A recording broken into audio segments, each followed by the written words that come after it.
नमस्कार, मैं हूं अंकुर और आप देख रहे हैं सत्य हिंदी का सुबह 11 बजे का न्यूज बुलेटिन। अमेरिकी विदेश मंत्री मार्को रूबियो भारत आ रहे हैं और आने से पहले ऐसे बयान दे दिए कि भारत में खलबली मच गई। जानकार कहने लगे ये तो सेवक बना रहे हैं। कांग्रेस नेता जयराम रमेश ने भी तंज कसा और पूछा क्या क्या छुपा है मार्को रूबियो के पिटारे में भारत की विदेश नीति के लिए। दूसरी ओर अमेरिकी राजदूत सर्जियो गोर ने भी भारत से निवेश ले जाने का ऐसा बयान दिया कि लोग बोले लूट रहे हो क्या, यहां तो उल्टी गंगा बह रही है। मीडिया रिपोर्ट के मुताबिक इटली की अदालत में राष्ट्रीय सुरक्षा सलाहकार अजीत डोभाल के खिलाफ शिकायत भी दर्ज हुई है। साथ ही बुलेटिन में खबरें जानेंगे सोशल मीडिया पर तहलका मचाने वाली कॉकरोच जनता पार्टी की, जिसने इंस्टाग्राम से लेकर ट्विटर तक राजनीतिक दिग्गजों की नींद उड़ा दी है। आखिर क्यों इस आंदोलन पर शशि थरूर और महबूबा मुफ्ती तक खुलकर बोल रहे हैं। बुलेटिन में देश और दुनिया की तमाम बड़ी खबरें जानेंगे, लेकिन पहले जान लेते हैं बुलेटिन की 5 बड़ी खबरें। अमेरिकी राजदूत बोले अमेरिका में $20 अरब का भारतीय निवेश, उठे सवाल। भारत दौरे से पहले अमेरिकी विदेश मंत्री का तेल पर ऐलान, उठे कई सवाल। रूबियो ने दी वेनेजुएला के राष्ट्रपति के भारत दौरे की सूचना, जयराम रमेश ने कसा तंज। रिपोर्ट के मुताबिक राष्ट्रीय सुरक्षा सलाहकार अजीत डोभाल पर इटली में हुआ केस। कई राज्यों में फैली कॉकरोच जनता पार्टी, एक अकाउंट बंद तो बने 50 नए पेज। शुरुआत करते हैं अमेरिकी राजदूत के उस बयान से जिस पर लोगों ने कहा भारत को लूट रहे हो क्या। भारतीय कंपनियों ने अमेरिका में $20 अरब से ज्यादा का भारी भरकम निवेश का वादा किया है। इस बड़े कदम की जानकारी भारत में अमेरिकी राजदूत सर्जियो गोर ने दी। उन्होंने इसे दोनों देशों के आर्थिक रिश्तों के लिए एक मील का पत्थर बताया। राजदूत के मुताबिक इस निवेश से अमेरिका के कई राज्यों में तरक्की होगी, वहां मैन्युफैक्चरिंग को बढ़ावा मिलेगा और वहां हजारों नए रोजगार के मौके पैदा होंगे। टाटा, रिलायंस, इन्फोसिस और महिंद्रा जैसी दिग्गज कंपनियों ने ये निवेश किया है। सर्जियो गोर ने कहा कि सालाना सिलेक्ट इन्वेस्टमेंट समिट में भारतीय कंपनियों को अमेरिका में $20 अरब से ज्यादा के निवेश का वादा करते देख मुझे बेहद खुशी हुई। $20 अरब कोई छोटी मोटी रकम नहीं है, ये बहुत बड़ा आंकड़ा है। दुनिया भर के सभी दूतावास अमेरिका में निवेश लाने के लिए आपस में मुकाबला करते हैं। वो कहते हैं कि हमें इस बात का गर्व है कि भारत में मौजूद हमारे दूतावास ने अपने भारतीय सहयोगियों के साथ मिलकर पूरी दुनिया में पहला स्थान हासिल किया है। ये वाकई एक शानदार कामयाबी है। वो कहते हैं कि मुझे गर्व है कि हमारी दूतावास टीम ने किसी भी अन्य मिशन की तुलना में अमेरिका में सबसे ज्यादा निवेश पहुंचाया है, यानी भारत से। भारत में जानकारों का कहना है कि भारत से अरबों डॉलर की पूंजी बहकर अमेरिका जा रही है, यानी पैसा विकासशील देशों से अमीर देशों की तरफ जा रहा है। और गोर हमसे कह रहे हैं कि हम इसका जश्न मनाएं। यह अमेरिका की लूट खसोट वाली अर्थव्यवस्था का जीता जागता सबूत है। असल में पूंजी और निवेश की जरूरत तो भारत को है, अमेरिका को नहीं। यहां तो पूरी तरह से उल्टी गंगा बह रही है। अमेरिकी विदेश मंत्री मार्को रूबियो ने अपनी भारत यात्रा से पहले कहा कि अमेरिका भारत को रिकॉर्ड मात्रा में ईंधन बेचने के लिए पूरी तरह तैयार है। उन्होंने बातचीत में साफ कहा कि अमेरिका भारत को उतना ईंधन बेचने के लिए तैयार है जितना भारत खरीदना चाहेगा। अमेरिकी विदेश मंत्री का यह बयान उनकी पहली आधिकारिक भारत यात्रा से ठीक पहले आया। आने वाले वो शनिवार यानी 23 मई से 26 मई तक भारत के वो 4 दिवसीय दौरे पर रहने वाले हैं। इसी बातचीत के दौरान मार्को रूबियो ने वेनेजुएला के राष्ट्रपति डेल्सी रोड्रिग्स के भी अगले हफ्ते भारत आने की जानकारी दी। इस घोषणा से साफ संकेत मिलते हैं कि भारत को ऊर्जा सप्लाई करने की अमेरिकी योजना में वेनेजुएला का कच्चा तेल भी शामिल हो सकता है। दरअसल इस समय में अमेरिका की विभिन्न रिफाइनरियों में वेनेजुएला से भारी मात्रा में कच्चा तेल पहुंच रहा है। रूबियो के इस बयान पर जानकारों और आलोचकों का कहना है कि पूरा खेल भारत को रोकने के लिए है, ताकि भारत गैर डॉलर में रूस से सस्ता तेल खरीदना बंद कर दे।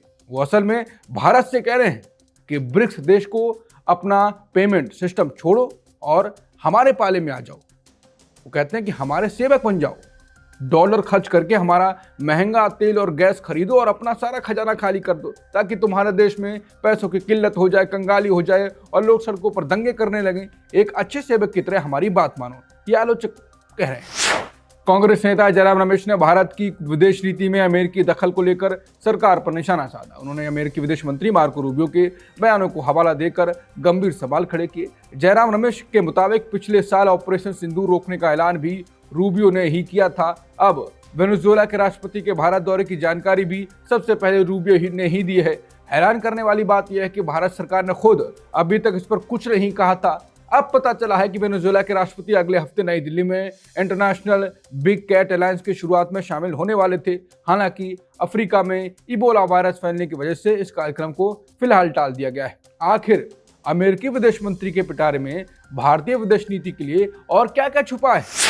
भारत के राष्ट्रीय सुरक्षा सलाहकार अजीत डोभाल के खिलाफ इटली के मिलान की अदालत में आपराधिक शिकायत दर्ज करने की रिपोर्ट है। ये शिकायत ऐसे समय सामने आई है जब भारतीय प्रधानमंत्री नरेंद्र मोदी 20 मई को इटली दौरे पर पहुंचे थे और डोभाल भी उनके साथ पहुंचे।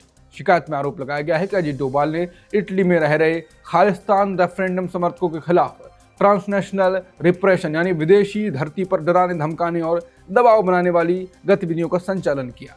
ये शिकायत इटली के न्याय मंत्रालय के क्रिमिनल डॉक्यूमेंट डिपॉजिट पोर्टल के जरिए इतालवी नागरिक गुरपाल सिंह और जगरूप सिंह द्वारा दर्ज कराई गई। शिकायत में इटली की दंड संहिता की धाराओं के तहत गंभीर धमकियों और लगातार परेशान करने के आरोप लगाए गए। सीजेआई सूर्यकांत की टिप्पणी के विरोध में शुरू हुई व्यंग्य वाली कॉकरोच जनता पार्टी ने इंस्टाग्राम पर बीजेपी को पछाड़ दिया है और अब नाम के रजिस्ट्रेशन को लेकर होड़ मची है।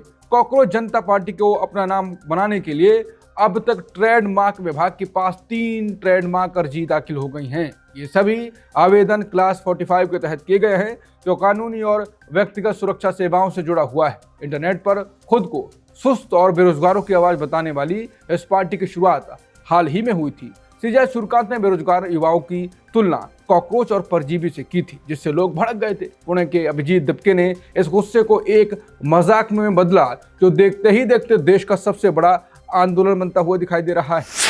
ट्विटर अकाउंट ब्लॉक होने के बाद कॉकरोच जनता पार्टी ने नए हैंडल से वापसी की। कॉकरोच इज बैक नाम के इस नए हैंडल पर चंद घंटों में ही हजारों फॉलोअर्स जुड़ गए।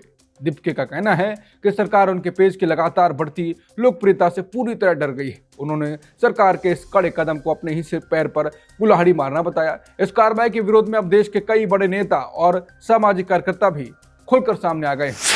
कॉकरोच जनता पार्टी अब देश के अलग अलग राज्यों में फैल चुकी है, जहां युवा एआई तस्वीरों के जरिए अपनी मांगें उठा रहे हैं। इस डिजिटल पार्टी का मुख्य अकाउंट ब्लॉक हुआ तो इसके समर्थन में दर्जनों नए पेज खुल गए।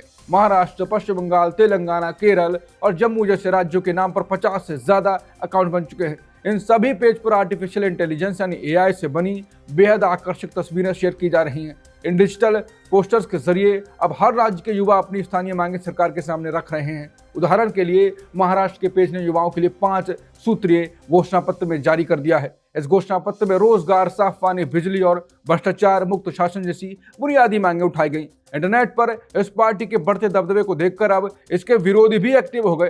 सोशल मीडिया पर अब एक एंटी कॉकरोच जनता पार्टी नाम का पेज भी देखने को मिला। ये विरोधी पेज इस पूरी मुहिम को विपक्ष की मिली भगत और उनकी बी टीम बता रहा है। इसके अलावा इंटरनेट पर कॉकरोच पार्टी ऑफ इंडिया नाम का एक और अलग गुट एक्टिव हो चुका है। ये दूसरा गुट खुद को असली पार्टी बताते हुए बिना किसी चेहरे के युवाओं के हक की लड़ाई लड़ रहा है। खबरें अभी और भी हैं जिन्हें आपको जानना चाहिए, लेकिन उससे पहले सत्य हिंदी को लेकर खबर भी जान लें।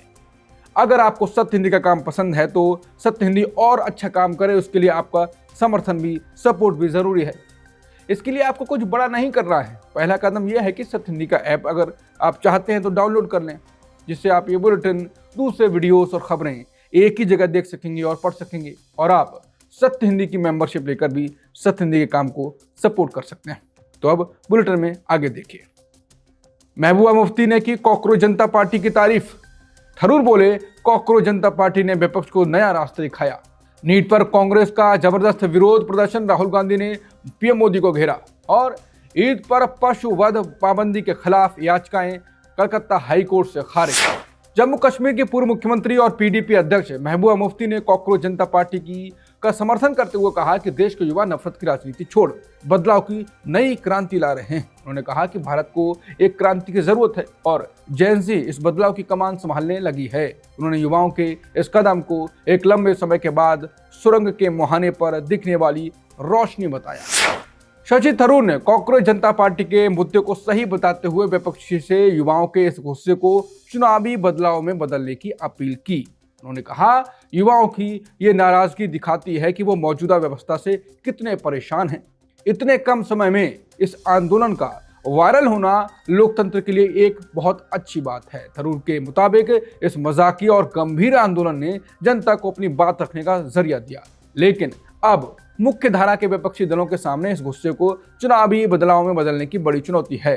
अगर युवा सिर्फ एक डिजिटल और काल्पनिक पार्टी से जुड़े रहेंगे तो उनकी जिंदगी में कोई बड़ा सुधार नहीं होगा। इसलिए विपक्ष को इस मौके का फायदा उठाकर युवाओं को अपने साथ जोड़ना चाहिए। थरूर ने इस डिजिटल पार्टी की वेबसाइट पर लिखे नीट परीक्षा सुधार जैसे मुद्दों की जमकर तारीफ की। उन्होंने कहा कि इन जरूरी मुद्दों पर सरकार और विपक्ष दोनों को मिलकर काम करना चाहिए। थरूर ने खुलकर माना कि पारंपरिक राजनीतिक दल कभी कभी युवाओं के इस मिजाज को समझने में पीछे रह जाते हैं, लेकिन इस आंदोलन के फाउंडर युवा अभिजीत दीपके ने हम सभी नेताओं को एक बिल्कुल नया रास्ता दिखा दिया है।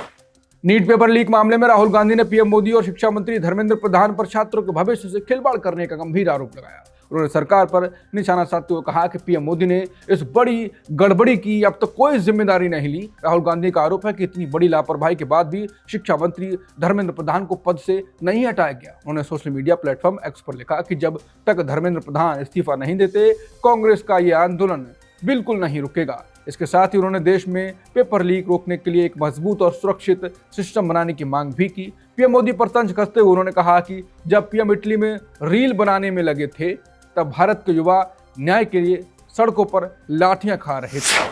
कलकत्ता हाईकोर्ट ने पश्चिम बंगाल सरकार की ईद से पहले पशुओं की कुर्बानी पर लगाई गई पाबंदियों को चुनौती देने वाली याचिकाएं खारिज कर दी। कोर्ट ने 1950 के पशु वध कानून के तहत धार्मिक आधार पर छूट देने के और भैंस बैल जैसे पशुओं के वध की अनुमति देने की मांग ठुकरा दी। हालांकि कोर्ट ने राज्य सरकार को निर्देश दिया है कि वो 27 या 28 मई को ईद के मद्देनजर किसी छूट की जरूरत है या नहीं, इस पर 24 घंटे के भीतर फैसला करे। बार एंड बेंच के मुताबिक अदालत ने यह फैसला उन याचिकाओं पर सुनाया है जिनमें बकरीद से पहले पश्चिम बंगाल सरकार के Paschim Bengal animal slaughter control act के तहत जारी दिशा निर्देशों को चुनौती दी गई।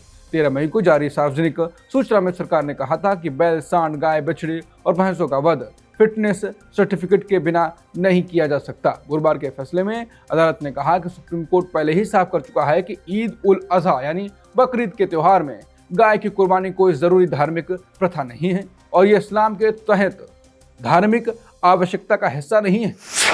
पीएम मोदी की बदला नहीं बदलाव की अपील के बावजूद बंगाल चुनाव जीतने के बाद बीजेपी कार्यकर्ताओं पर हिंसा के गंभीर आरोप लगे हैं। चुनाव जीतने के बाद महज 3 दिनों के भीतर ही हिंसा की 64 नई वारदातें सामने आ चुकी हैं। एक स्वतंत्र संस्था की रिपोर्ट के मुताबिक इन 64 में से 42 घटनाओं में बीजेपी कार्यकर्ताओं का हाथ पाया गया है। विजेता पार्टी के कार्यकर्ताओं पर टीएमसी के दफ्तरों और उनके नेताओं के घरों में तोड़फोड़ करने का आरोप लगे हैं। कई जगहों पर टीएमसी के समर्थकों और उनके काउंटिंग एजेंटों के साथ मारपीट की घटनाएं भी सामने आई। एक इलाके में तो जय श्याम के नारों के बीच कुछ दुकानों को निशाना बनाने की बात भी सामने आई। वैसे इस पूरे चुनाव के दौरान यानी 15 मार्च से लेकर 7 मई तक कुल 231 घटनाएं दर्ज की गईं। इस दौरान मतदाता सूची से नाम कटने के विरोध में 139 जगहों पर शांतिपूर्ण प्रदर्शन भी देखने को मिले थे। सुबह 11 बजे के बुलेटिन में इतना ही। बाकी खबरों के लिए बने रहिए सत्य हिंदी के साथ। दोपहर 2 बजे मिलते हैं नए बुलेटिन के साथ। नमस्कार।